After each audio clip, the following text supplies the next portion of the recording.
Chapter 21. If one be found slain in the land which the Lord thy God giveth thee to possess it, lying in the field, and it be not known who hath slain him, then thy elders and thy judges shall come forth, and they shall measure unto the cities which are round about him that is slain. And it shall be that the city which is next unto the slain man, even the elders of that city shall take an heifer, which hath not been wrought with, and which hath not drawn in the yoke. And the elders of that city shall bring down the heifer unto the rough valley, which is neither eared nor sown, and shall strike off the heifer's neck there in the valley. And the priests, the sons of Levi, shall come near, for them the Lord thy God hath chosen to minister unto him, and to bless in the name of the Lord. And by their word shall every controversy and every stroke be tried. And all the elders of that city that are next unto the slain man shall wash their hands over the heifer that is beheaded in the valley, and they shall answer and say, Our hands have not shed this blood, neither have our eyes seen it. Be merciful, O Lord, unto thy people, Israel, whom thou hast redeemed, and lay not innocent blood unto thy people of Israel's charge, and the blood shall be forgiven them. So shalt thou put away the guilt of innocent blood from among you, when thou shalt do that which is right in the sight of the Lord.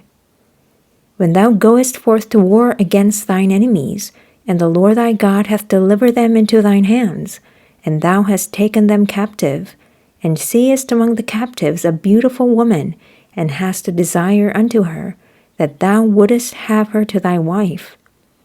Then thou shalt bring her home to thine house, and she shall shave her head, and pare her nails.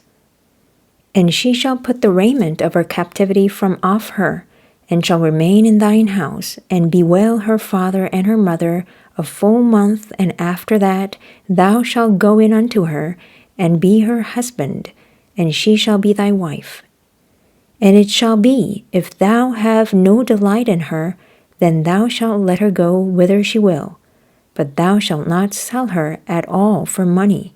Thou shalt not make merchandise of her, because thou hast humbled her. If a man have two wives, one beloved and another hated, and they have borne him children, both the beloved and the hated, and if the firstborn son be hers that was hated, then it shall be, when he maketh his sons to inherit that which he hath, that he may not make the son of the beloved firstborn before the son of the hated, which is indeed the firstborn. But he shall acknowledge the son of the hated for the firstborn, by giving him a double portion of all that he hath, for he is the beginning of his strength. The right of the firstborn is his.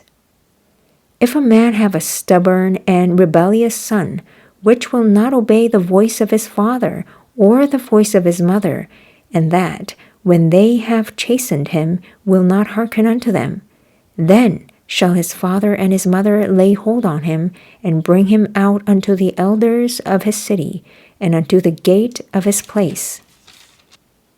And they shall say unto the elders of his city, This our son is stubborn and rebellious.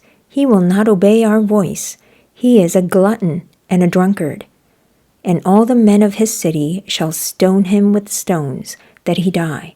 So shalt thou put evil away from among you, and all Israel shall hear and fear. And if a man have committed a sin worthy of death, and he be to be put to death, and thou hang him on a tree, his body shall not remain all night upon the tree, but thou shalt in any wise bury him that day, for he that is hanged is accursed of God. That thy land be not defiled, which the Lord thy God giveth thee for an inheritance.